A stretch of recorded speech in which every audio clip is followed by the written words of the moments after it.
Welcome back, everyone, to the Moms Like Me podcast, powered by Support Now. I am so thrilled to introduce our guest today, Ebony Ford. Let me tell you, y'all, this could be its own podcast series if we wanted to, because Ebony's story is so layered, a lot of tribulations along the way. But when I came across Ebony and what she's doing with her foundation, Miracle Mamas, it became immediately clear that this is someone we had to have on the podcast. In addition to being a mom of two, she is the founder of Miracle Mamas and truly one of these women in the community that is doing so much to advocate for NICU, birth trauma, special needs, you name it. She's doing it. So, Ebony, thank you so much for being here today. I very much appreciate it. Thank you for having me. It's definitely an honor to share and to be on your platform. Of course. So, Ebony, again, your story has a lot of layers to it. The part that we're going to focus on today is really around your births. And you experienced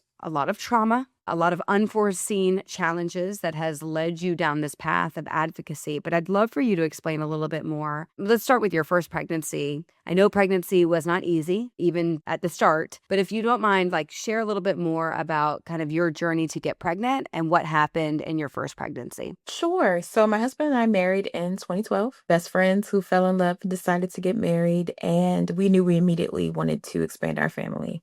And that happened. We got pregnant. We were super excited.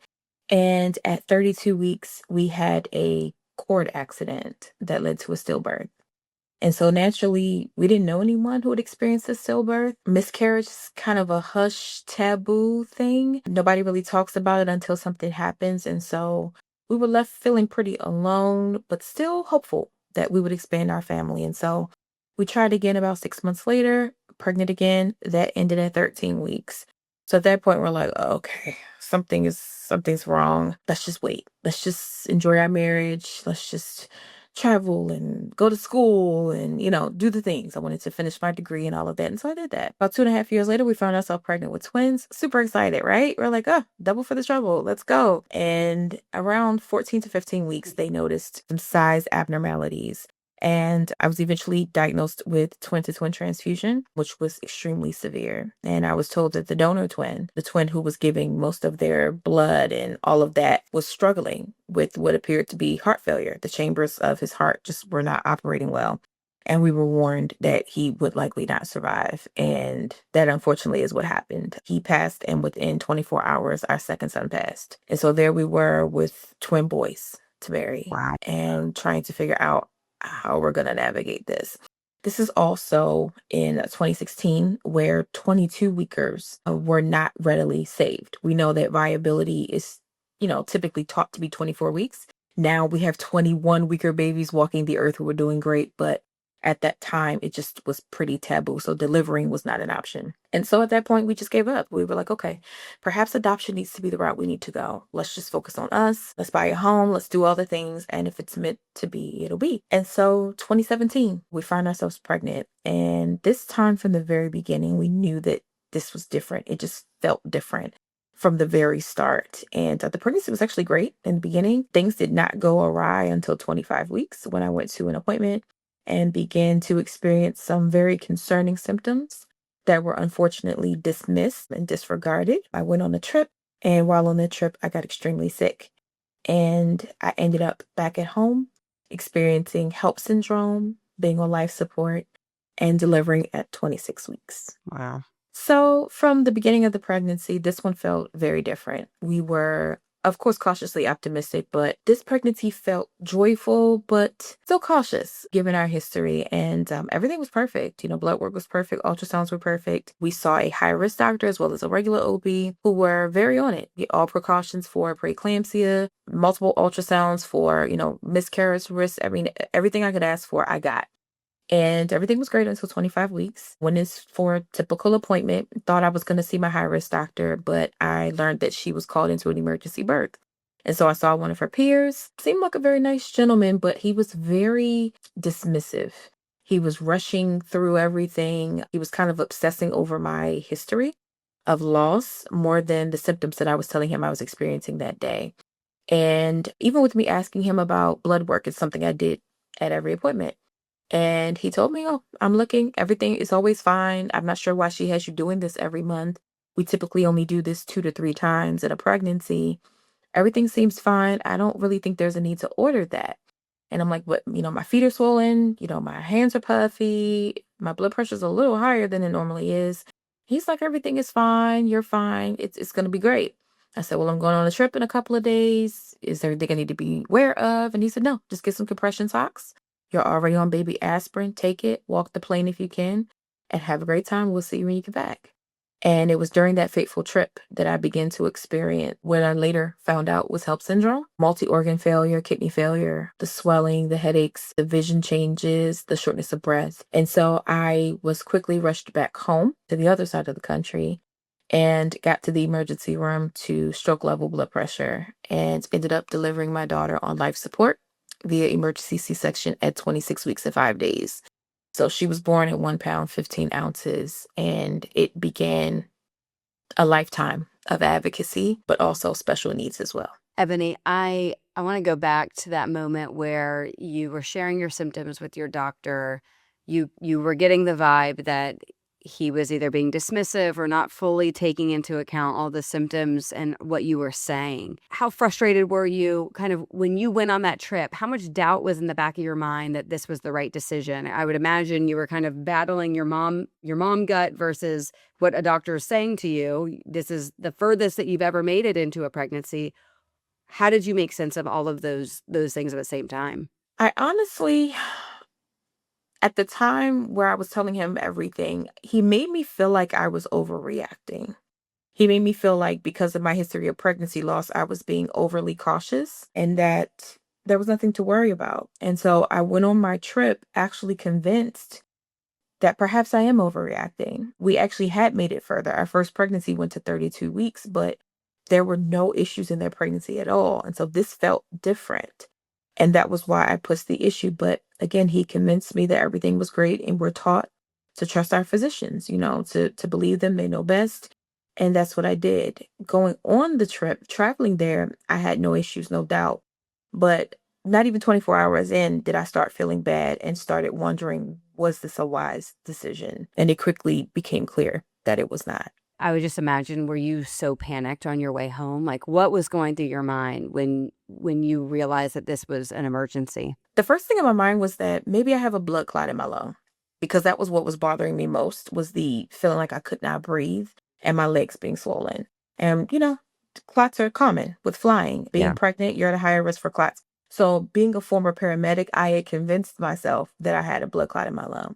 But then I started experiencing the visual disturbances, seeing black and white, seeing stars. And I knew while on the plane that I was very sick, very, very sick. As the plane began to ascend, typically you get the popping in your ears, but it gave me a severe headache. And as the plane came down, I had that same feeling. And by the time we landed, I was so miserable. I didn't want anything but to hurry up and get to the hospital. And was your husband with you? Yes. What was his disposition at that point? He was kicking himself in the butt for taking me on the trip. He felt very guilty about taking me. He felt like perhaps I should have stayed home because the trip really was about him. He's a gospel Mm. artist. And so we went to an award show and he was feeling like, man, I should have left you at home. Because before that, I pretty much put myself on bed rest just out of fear of losing another pregnancy. So this really was my first time kind of getting out and traveling and moving. And he just had a lot of regret. He was very worried about me, given how slow I was moving and all of that. But he told me later, he had never even thought about preeclampsia or the fact that we'd be delivering our daughter so early. He just thought it was something that medicine could fix or that something rest could fix. This is what I'm also curious to learn. Were you warned, or did it ever cross your mind that you could be susceptible to HELLP syndrome or susceptible to preeclampsia? Like, what did you know going into it, given your background, given your genetics? Like, what did you have insight, or was this all new? So I learned at probably my very first appointment that persons who have rheumatoid disorders, which I do, I have lupus, that we are at higher risk. I knew that being a Black woman, I was at higher risk, but I also knew that preeclampsia typically strikes in the first pregnancy. This was not my first pregnancy. Mm. So it wasn't on my radar at all. They actually put me on baby aspirin for prevention of early miscarriage and preeclampsia. So I was on prophylaxis basically, Right. but it never crossed my mind. And I was not well educated on preeclampsia and had never even heard of HELLP syndrome. Well, and I would also imagine for you, like anyone, when you hear these syndromes and potential side effects, it's one thing to see it on paper. It's another thing to actually feel it and experience it. And when you have to be so present in your pregnancy, especially for you, where there was such excitement that this is real, this is viable, that until there's a problem, I'm going to refuse to think about what could happen because I know that Mhm. this is different than anything else I've experienced before. No, I want to make this point because I think it's really easy. I think doctors forget that you can warn a patient that, hey, you are vulnerable to this. This might happen to you. And so they've checked the box. And just because they've done what they are supposed to do, it doesn't actually mean it's fully registering with the patient Yeah. because by nature, I think most women in pregnancy, they're optimistic Right. and they want to believe that no matter what happens, I will be fine. Baby Mm. will be fine because you're living your life day to day. And I just think that's an important call out because it's not as simple as, oh, this is going to be happening. I'm going to know exactly what it feels like. Because if you haven't experienced before, you don't know. And when you're pregnant, it's so hard to know what is a problem versus regular pregnancy symptoms. Right, right, right. So explain to everyone, what is HELLP syndrome? What is preeclampsia? Preeclampsia, I feel like, is a little bit better known, amongst moms. But what exactly are both of those things? So they are both hypertensive disorders of pregnancy. Preeclampsia is a condition that can cause high blood pressure, protein in the urine, visual disturbances, abdominal pain, liver issues, kidney issues. But HELLP syndrome is essentially preeclampsia on steroids. Now you are going into platelet issues, where you can bleed easily. You're going into advanced liver failure. You're going into elevated liver enzymes. I later learned that mine were 8 times what they should have been normally. Wow. You start going into multi-organ failure, which is essentially what I was in walking around Las Vegas and had no idea. So Wow. HELLP syndrome is a lot closer to death. There's another hypertensive disorder we don't talk about as much, and that's eclampsia. Pre-eclampsia is what I described. Eclampsia is when you get to the point of having seizures. Wow. So that's the determining factor. So you get preeclampsia. Some people go into eclampsia, and of course, it's caught there because they're seizing. Some people, like me, don't move into eclampsia. I was apparently not susceptible to seizures, but I went into HELLP syndrome where my organs began to shut down. Because again, I was predisposed due to lupus, kidney issues, kind of follow most people who have lupus. I had not had any before Right. that point, but I was definitely more predisposed to having HELLP syndrome. So, Ebony, you get off the plane, you get to the hospital, you're in the emergency room. What is the last thing you remember? Like, you delivered a baby on life support. Like, it's very difficult to actually envision. What do you remember about that? It sounds horribly traumatic. And I want to better understand, like, what were the steps taken and what were kind of those last moments that you actually recall? So we got to the hospital, and I was always told from 14 weeks on, if something's going on, you go straight to labor and delivery. So that's what I did. But when I got to labor and delivery, the nurse was like, oh, well, if you don't have contractions, you're not bleeding, you're not leaking fluid, then whatever's going on with you, you need to go to the emergency room. And I said, okay, well, I'm going to need a wheelchair because I barely got up here. I'm out of breath. I don't feel well. And she says, okay, I'll call one. And she never triaged me. She never took my blood pressure, temperature, anything because she was sending me to the ER. And I waited about 15 minutes for a wheelchair. Finally get down to the emergency room, and it was just a few minutes. They took my blood pressure. She took it. I remember the look on her face was like, hmm? She took it again and she said, can I do your other arm? And I was like, sure. Switched to the other arm. And she goes, how do you feel? And I told her what I felt. And she said, okay, you see this red button? I'm going to hit this red button. A lot's going to happen after this. Grab your things.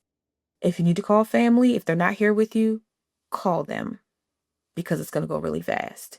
And so I said, okay, not thinking anything of it. She hit the button and the cavalry came, literally. Stretcher, the whole team comes out. I hear my name and I hear, it says triage brain attack. I'm like, brain attack? What? But they were following stroke protocol because my blood pressure was 262 over 154.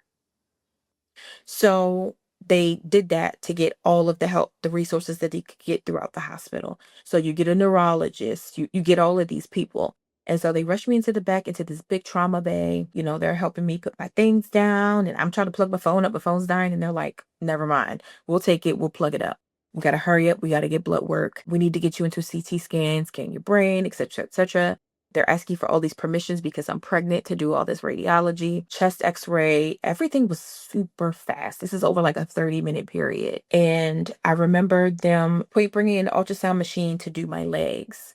And while they were doing the ultrasound to see if I had a blood clot on my legs, the doctor said, we don't really have time for that. Just do something quick. If you don't see anything immediately, let's move on. And so the tech was like rushing. It's just like, no, I don't see anything right now. We can let them read it. He said, no, I need to hurry up and get her to labor and delivery. And he said, I need to start another IV on you. We need to give you something called magnesium.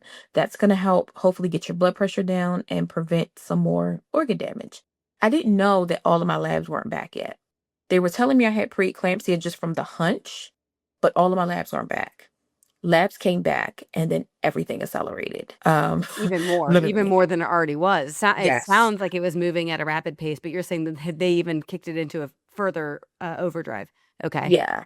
So I was in my regular clothes still. And then when he came back and he's like, okay, here's what's about to happen. You get another IV. We're pushing this. We're pushing this. You have to deliver now. And I'm like, but I'm not in labor. He said, no, you don't understand. You're getting a C-section. You have to have your baby right now. And I'm like, but I'm not in labor. It's still not registered. I'm like, but I'm not in labor. And he said, no, you have very severe preeclampsia. And I would bet to wager something a little more serious. But I will let the docs at labor and delivery go over that with you. But for now, we're grabbing Wow. your things. Let's get ready to go. And so they start grabbing things. My husband's sitting there like, what? And they're like, call who you have to call. Call them now because it's going to go fast. And so I hear him on the phone calling my family, calling his family. And my family's at least 70 minutes away. And so he's trying to call them. We're rushing to call everybody. I get up to labor and delivery and they start cutting my clothes. It just, everything just accelerated. They're cutting my clothes. They're not letting me take anything off. They're placing catheters. They're putting the scrub cap around my head. They cranked up the oxygen that I had on my face. They tried to lay me flat to do the catheter. And when they did, I started saying, I can't breathe. I can't breathe. And the machine started going crazy. They hurry up and set me up. Apparently my oxygen was dropping into like the 60s because I was in fluid overload. A doctor came in from the NICU and explained to me what a 26-weeker baby would look like. She gave me if it was even 1 minute, synopsis that sounded like nothing but blindness, deafness, bowel obstructions, Oof. neck, intubation. She told me all of these terrible things about 26-weekers and that she'd be in the NICU immediately after the birth. Then an ICU doctor comes in right behind her and says, hey, look, you are very sick. And so we're going to do an emergency C-section, but I'm not comfortable doing this with a spinal anesthesia. Your body needs to rest and it needs to rest now. So we are going to do the work for you. We're going to place a tube down your throat and you are going to be under general anesthesia. Unfortunately, your husband will not be in the C-section with you. We're going to put you under general anesthesia for your C-section. He said, I want to keep you sedated at least 24 hours and see how your body heals and reacts. He said, where your kidneys are right now, I want to believe that delivering your baby will make your body turn around. But if it does not, we're going to have to do some more drastic measures. I need your permission for a dialysis port. I need your permission for organ typing. I need your permission for blood transfusion. I signed all these papers while all this stuff is happening around me. They're grabbing things, they're bagging it up, they're putting extra tags on. It's so much going on at once. There was 1 second of calm before they pushed me out. And it was me talking to my husband. We have a short video of it where he's like putting the video on me. And I was like, oh, I look terrible. And he's like, no, you look beautiful. And I'm like, ugh.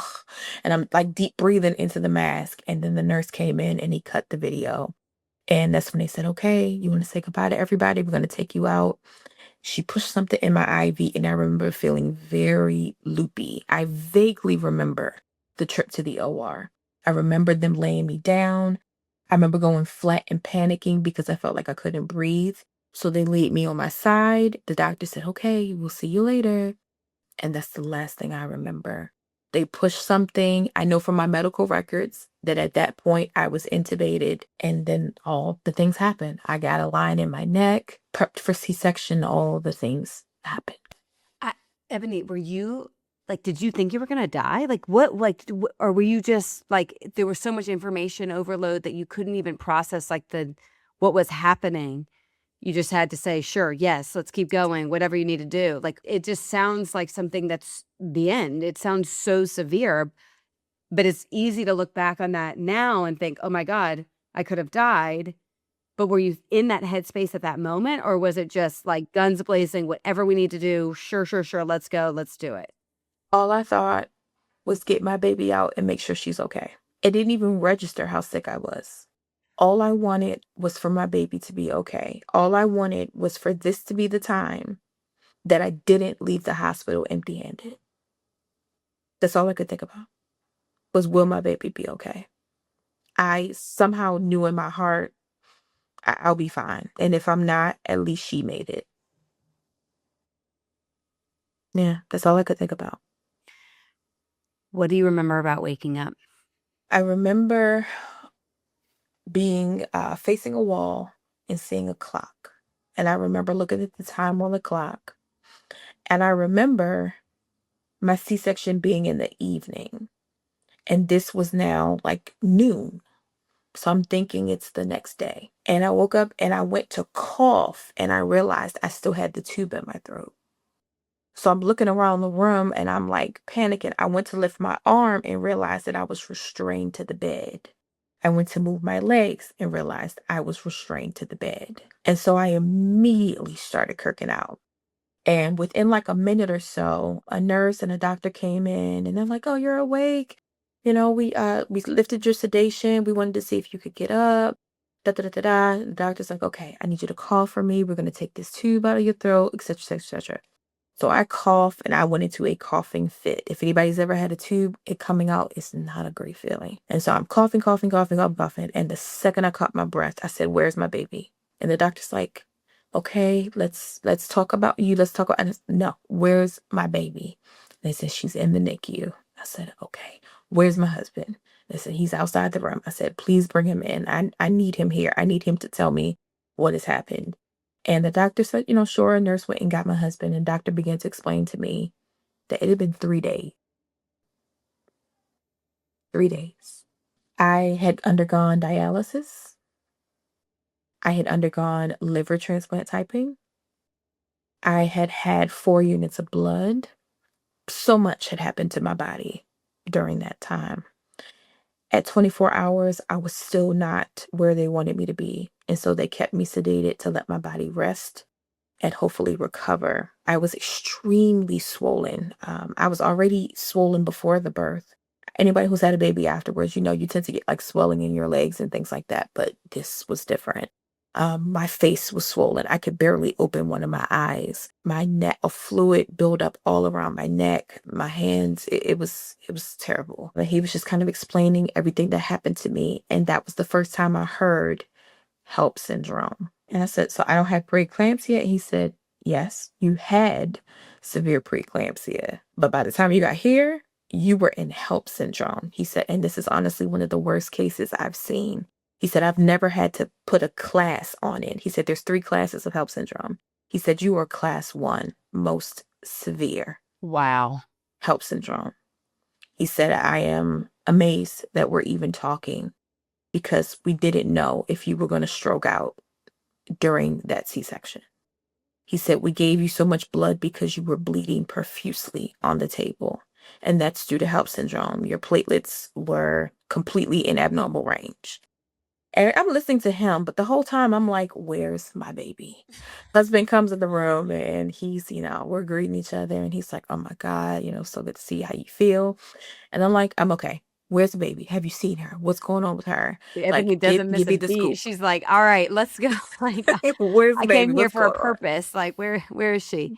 Yeah, so he showed me a picture of my daughter, and I was just like, "Wow." She looks so much bigger in the picture, I think because it was zoomed in. And I'm like, "Well, how much does she weigh?" In my mind, I'm thinking he's gonna say, "Oh, she's like 4 pounds." I have no clue how small a 26 Yeah. weeker is supposed to be. And he said, she's 1 pound, 15 ounces. I was like, what? That's a 1 pound baby? He's like, babe, she literally is the size of my hand. My husband's 6'3", by the way. He's like, she's literally the size of my hand. I was like, okay, so when can I go see her? And the nurse was like, you're on magnesium. You're not. You're in the ICU. You're not. When you are stable enough to go to labor and delivery, then you can go see your daughter. We have to get your blood pressure down. Your blood pressures are still high. So that your kidney numbers look better, your liver numbers look better, but we're not happy with your blood pressure and we're not happy with the swelling. So let's get those things down and let's see. And there was a whole nother day before I actually made it to labor and delivery and was able to meet my daughter for the first time. And Wow. it still had not really hit me what I just encountered. It's astonishing. Yeah. It's astonishing. I also, like, can't help but think about your husband, how scared he must have been, how terrified. I mean, his daughter, his wife, everyone is in these, like, very near-death moments. What did he say to you? Or did he choose not to say anything at all until things stabilized further? Like, how did he talk to you guys? That's a lot to balance. It is. And I appreciate you asking that because people often don't think about the partner. All the attention's on the mom and the baby. But, he was just more, while we were in the hospital, more in tune to me, how I was feeling. He would encourage me to go back to my room because I wanted to spend every second in the NICU. He's like, you got to go back, you got to rest. But it was when I was on the way home, leaving the hospital, was very hard without my baby. And he kept telling me, this is not like before. This is not like before. Our baby is here. She is living. She's in the best place she can be. She's getting help. We will leave the hospital with the baby, just not today. Whew. So, Rain, your daughter, Mm-hmm. how long did she stay in the NICU? When did Three you leave? months. 3 months. Yeah. So when you got moved to labor and delivery, did you stay there? Did you go home? Like, how long did it take for you to go home? And what was the visitation like day to day, week to week for her? So I was discharged on day 8. So I was there for 8 days. Thankfully, the hospital that we were at was 24-hour visitation for NICU. So we could go anytime we wanted. It was an open NICU, so she didn't have her own room. It's like a big, huge room with partitions between the babies. And they have like a section that's for like the micro preemies, which is where she was. I could visit her anytime. So for me, my days look like literally. I went home that day. The next Mhm. morning, I was like, all right, let's go back to the hospital. My husband's like, You you just are had a something, C-section. Ebony. Oh my gosh. He's like, I you mean, just but had a hold on. I want to C-section. stop here for a Chill. second because the reason why this is so stunning to me, your instinct to be so present and just to charge forward. I think a lot of people would have taken a lot more time to try to process what's happening. And I think that's what I'm trying to process is that so it's just so amazing to me. You're on life support for 3 days and you come back up and you've got your memory, you've got your speech, like everything is still kicking and working. And not only that, you're just ready for the next thing. You're ready for that next challenge. It's such a blessing. It's just such a miracle. I know you know that, but like it is such a Mhm. blessing and it's such a miracle to be able for you to be able to retell this story.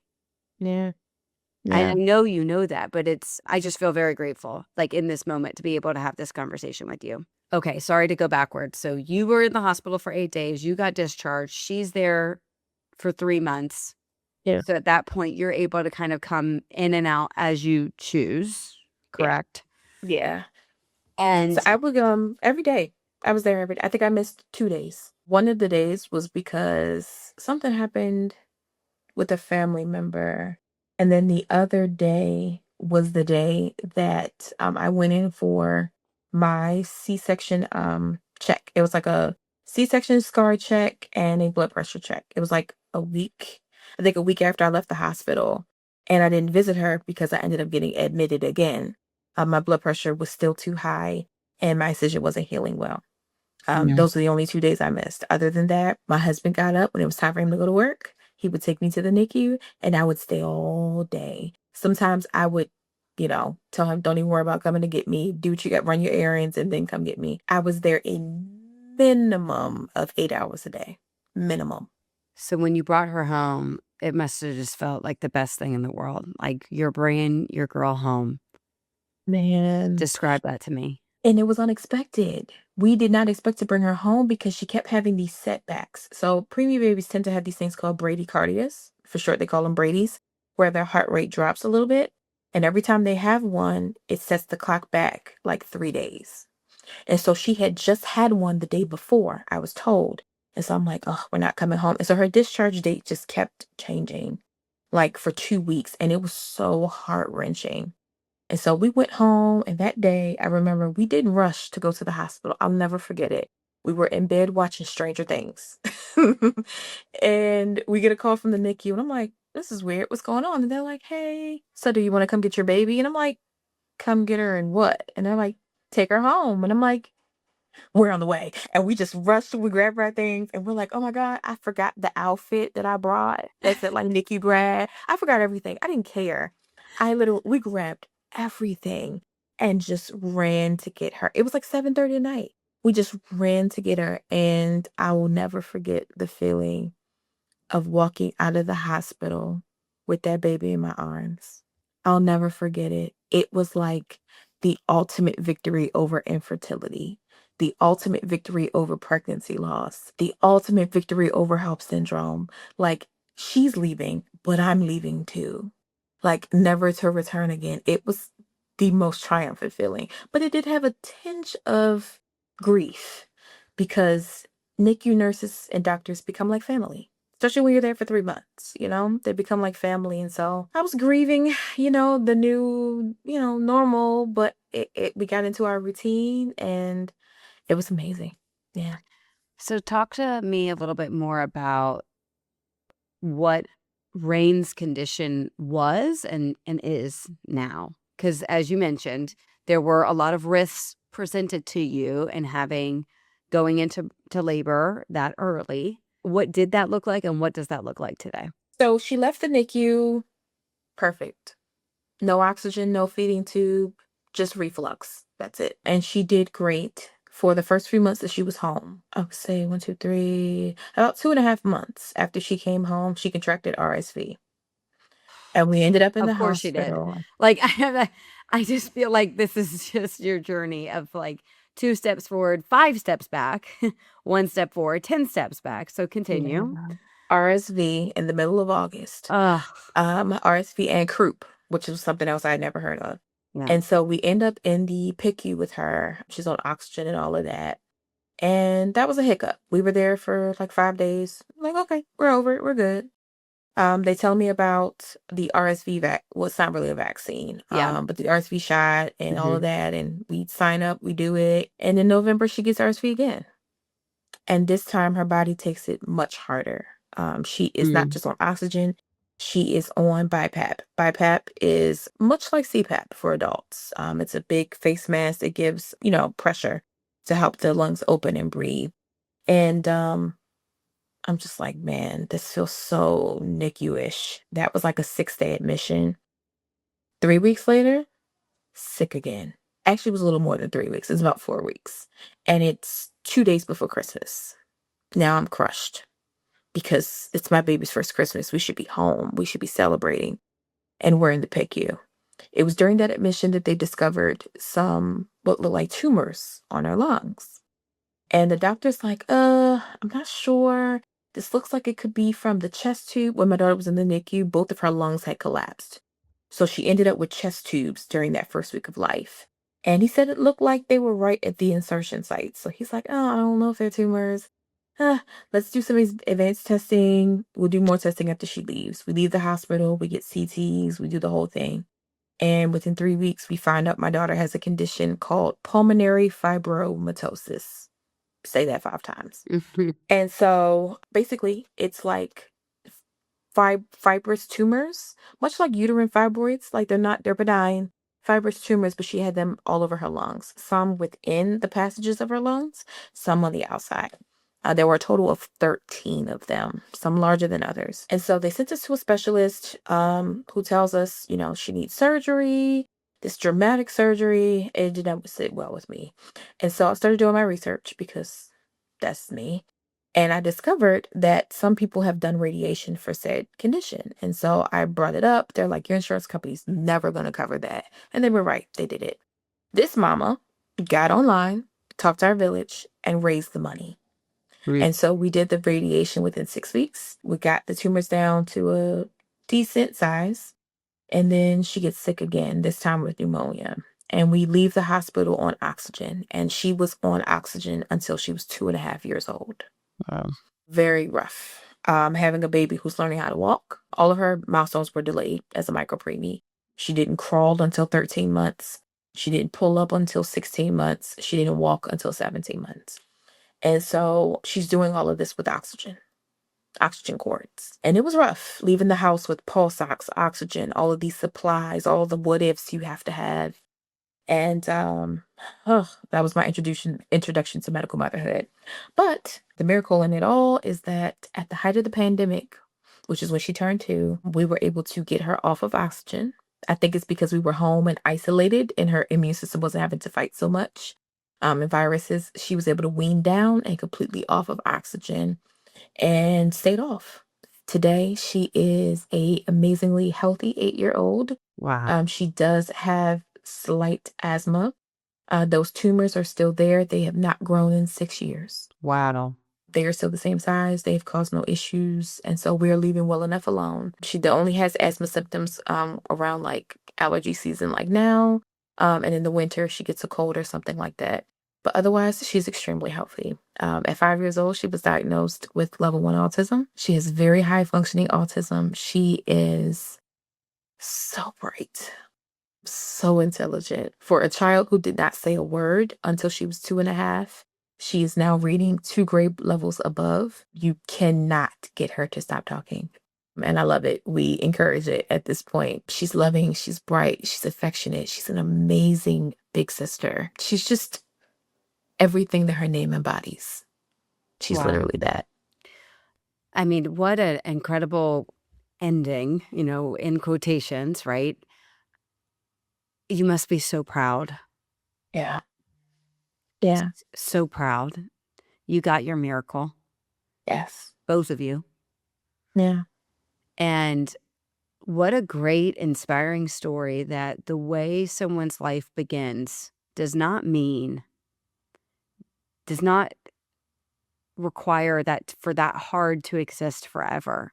I think micro preemies are put in a box that it just means forever you are going to struggle, forever you're going to have these conditions. And it's just a really wonderful example of, well, maybe, but maybe not. Right. It's so incredible. Again, truly, like, absolutely inspiring. And I think so many people that listen to this podcast have NICU babies. Maybe they're in the NICU right now. It's a great reminder that you will be okay. They will be okay. You will figure it out, not without setbacks. I think kind of to your point of like going backwards and having to learn how to deal with oxygen and all of those things, like that's a very scary thing. It's a very scary thing. And one step at a time, like deal with the challenge ahead of you that you're in right now. Yeah. I know we don't have forever, although I'm telling you, in our first conversation for those that are listening, Ebony talked about having to restart her podcast. I think we're all in agreement here that Ebony should host her own podcast again and again and again, because there's so much to talk about and you're so knowledgeable. But before we wrap, one thing I want to tell our listeners is that you hear all of this and you're like, wow, she's amazing. Holy moly. And what's even more amazing is that you chose to do this again. Yeah, I did. You have a second child.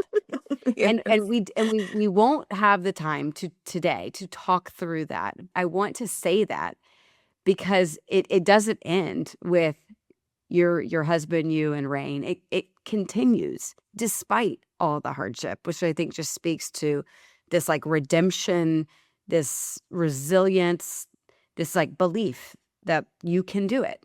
If you want it, you can do it. And so this is my way of subtly asking you to come on again, because we're not done, but there's so much here that I want everyone to listen to and digest before we kind of like jump to that second part. Before we wrap, the first theme that I heard in your story is around when doctors doubt a pregnant woman and what they're feeling.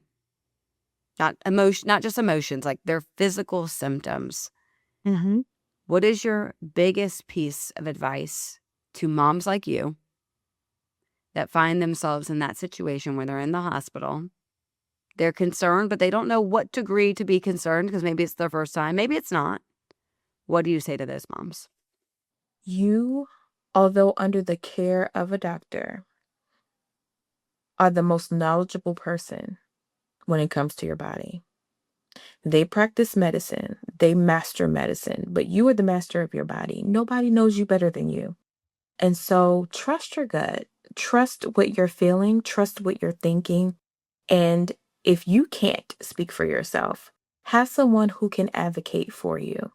And if in the event that your concerns are not taken seriously, you have all right and autonomy to choose another provider who will hear you.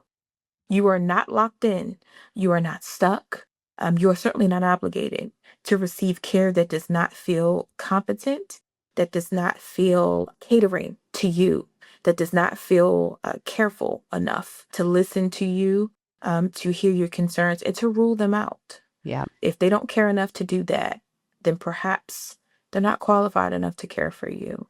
So advocate for yourself.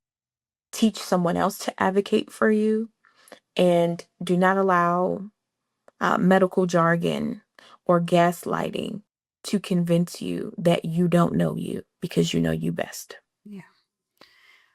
Where can people find you, Ebony? I'm very confident people are going to say, I want to follow her. I want to learn more. I want to get involved. Where are some great resources or places for people to learn more about your story and all the great things that you're doing? So the easiest way, I think the best way to get in contact with me is through Instagram. My handle, if you remember my daughter's name, you won't forget my handle. It's "and we shall reign." My daughter's name, REIGN, "and we shall reign."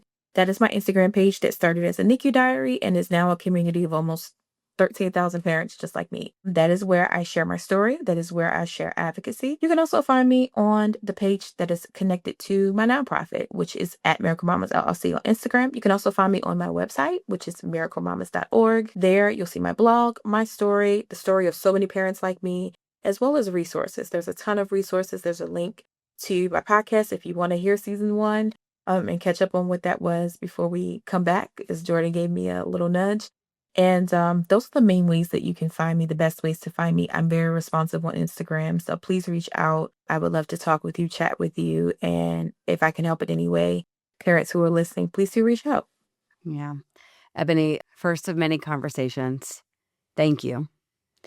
Truly, your story it can leave people speechless. I mean, it's really unbelievable. I know you know that. It's your story, so perhaps you've internalized it enough to where you are able to move forward. For me, I sat with your story after we first talked, and I thought, how do you even interview someone like this that has been through so much?